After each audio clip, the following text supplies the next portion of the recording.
घरु बाहर आमको साहस होना कारण आम जो थे एसआई कौन तार एग्जामिनेशन कौन से बाबद आदू किसी जानिनु से भली एक सांघातिक केस रे मते किभली भाव में जड़ित करागला किभली भाव में मते सारा देश रे आज दलाल नंबर 6 रे परिचित करागला से मु आज आपण मान सम्मुख को आसी सारा ओडिशा एवं सारा देश रे 6 नंबर दलाल भाव में आख्या दि जाइथिबा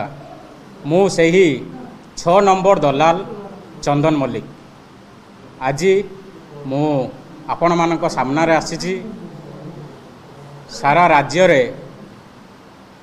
किभली भाव में मो चरित्र मो सामाजिक क्षेत्र मो राजनैतिक क्षेत्र को तली तलंत कर दिगला से बाबद में मु आज मोर खेब मु आपण मानक पाखरे आज रखापी आसी किछि गणमाध्यम कहले मु 119 नंबर दल आसामी किछि कहले 117 नंबर आसामी एवं किछि कहले विशेषकर बहुत किछि मीडिया बा पेपर बाहर मु 6 नंबर ओडिशार 6 नंबर दलाल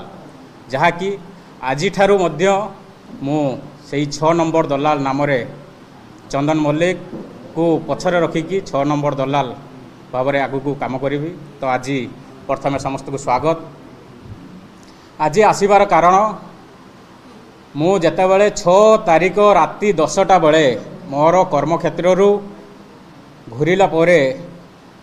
6 तारिख राति 10टा बेले मु जेतेबेले घर को पहुँचे घर पहुँचला देखे जे घर परिस्थिति एभलिया सांघातिक मो घर सामने लोक पाखापाखि 100 ରୁ 150 लोक अच्छा जे चंदन मल्लिक को क्राइम ब्रांच गिरफ्त करिछि एवं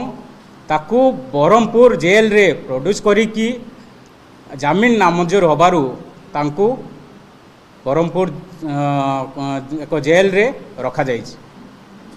एई भलिया एक न्यूज सारा ओडिशा रे दिन 12 ठारू राति 12टा पर्यंत मध्य लाइव टेलीकास्ट चलता ता सहित ता परदिन आज पर्यंत सकाळ मध्य आज सकाळ मध्य कौन गोटे गणमाध्यम भाई सी मध्य चलैचंती जे चंदन मल्लिक 6 नंबर दलाल जहाँकि एसआई पुलिस एसआई केलेंकारी रे से 6 नंबर दलाल बा जे अछंती तांकर मुख्य कार्य 6 तारिख जेटा आपण कहउचंती राति 3टा बेले क्राइम ब्रांच मते सोररू उठेइची तो सहीटा ऊपर मु आपनको आगे मोर कथा विषय तापर आपण मानकर समस्त प्रूफ मु आपनको दबा पई चाहिबी पेपर कटिंग पाखरु लगे कि जो जो मीडिया भाई माने काढिचंती मु तांको मध्य मोर किछि प्रश्न रहिबो से माने मध्य मते जदी उत्तर देबा पई चाहिबे निश्चित भाव में मु तांको पई रहिबी। 6 तारिख जेतेले राति 10टा बेले पहुँचे तो मो घर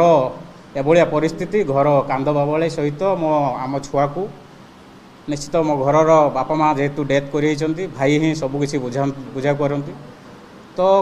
साई पड़िशा समस्त भाड़े जे चंदन को क्राइम ब्रांच उठी नहीं से दिन जिते दिन 12टा बेले लाइव बाहरी टीवी रे बाहरी मो भाई जिते कमर उपरे थिले सी माने काम उपरू जिते शुणिले जे एभलिया कथा कमर पलि आसला मानसिक भारसाम्य पूरा हरई बसचंती जहाँकि से परिवार एबिका केमिति चलिबो से चिंतार आम अच्छू घर से दिन आम घर बाहरी पारिनु 6 तारिख रु आज पर्यंत घर बाहर आमको साहस होना कारण आम जो थे एसआई कौन तार एग्जामिनेशन कौन से बाबद आदू किसी जानिनु से भली एक सांघातिक केस रे मते किभली भाव में जड़ित करागला किभली भाव में मते सारा देश रे आज दलाल नंबर 6 रे परिचित करागला से मु आज आपण मान सम्मुख को आसी मु एक सामाजिक कर्मी 2014 जिते मोर पाठपढ़ा कार्यक्रम सरीला मु एनआई के माध्यम रे सामाजिक क्षेत्र को आसिली एवं बहुत किसी एनजीओ मान सहित मिसी सहित समाज क्षेत्र रे आदिवासी हरिजन पिला मानकर पाठपढ़ा हो जे कि छोट छोट पिला मानकर पाठपढ़ा हो वृक्षरोपण पाखु आरंभ करी बहु किसी सामाजिक वृद्धावधि मानकर स्वास्थ्य कैंप करने पाखु हेल्थ कैंप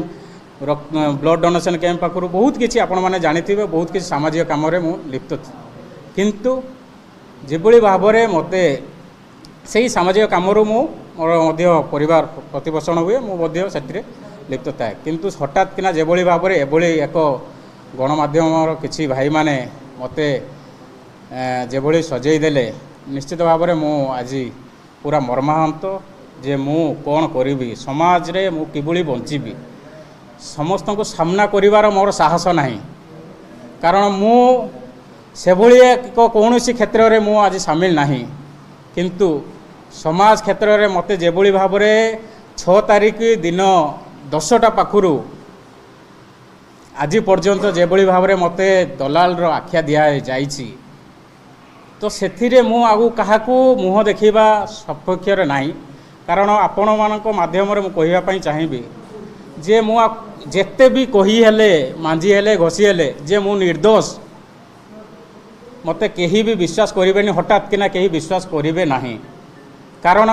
समस्ते बड़ बड़ गणमाध्यम समस्त पेपर किछिटा बड़ बड़ पेपर एवं सोशल मीडिया रे जेभली भाव में मते एते रंजित करागला तो केही भी आपणक परिवार भी जे भी जदि केही चाहते निश्चित केही भी विश्वास करिबेनी जे ना एभलिया गोटे हेइतिबो किछि नहेले एत बड़ कथा उठिला काहेकि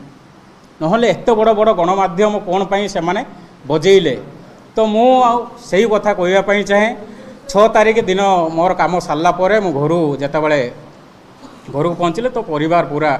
मत देखिकी से भी शौक जे जेल टीवी रे देखौछु आपण जेल रे अछंती क्राइम ब्रांच नहीं होची हठात किना किंतु घर पहुँचुचंती तो से भी मध्य शौक तापरे बहुत किछि आमे पूरा काली दिन सारा मो मानसिक चिंताधारा परिवार खिया पिया मध्य कौनसी बाहरिबा संभव हो पारिला नहीं बाध्य कि मो आज आपणक सम्मुख को आसिली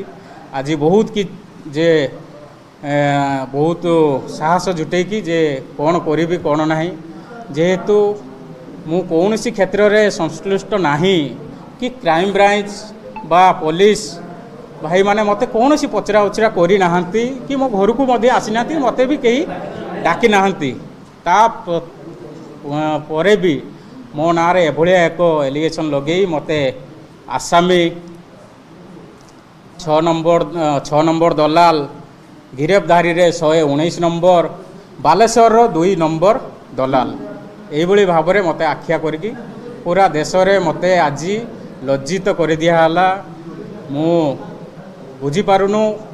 जे आगामी मो कार्यक्रम मु जतले सामाजिक क्षेत्र रे अछि समाज क्षेत्र में मोर काम समाज सेवा करबा माने विशेष भाव में गरीब लोकों पाखरे पहुँची किभली तांको समस्या दूर करने पाखर आरंभ करी सामाजिक क्षेत्र में केमती आगे नेबी से उद्देश्य नहीं कि मु काम करे तांको पाखक एबे किभली भाव में जीवी से गोटे मते केते बड़ आशा नहीं कि जे हाँ मो पाखर साहाय्य पाइबे से आशा नहीं कि जेभली भाव में मते विश्वास करुतिले आउ से विश्वास मु लोकों पाखरे जगेइबा मते कहीं लागू नाही कारण मु जेभली भाव में 36 घंटा धरी मु लज्जित होउछु सारा ओडिसा रे तो निश्चित भाव में मु से हेबी बोली मु जानि पारनु जदि आपंक आम भिडी भल लगा तेब आम चैनल को लाइक शेयर और सब्सक्राइब करने को जमा भी भूलु नहीं।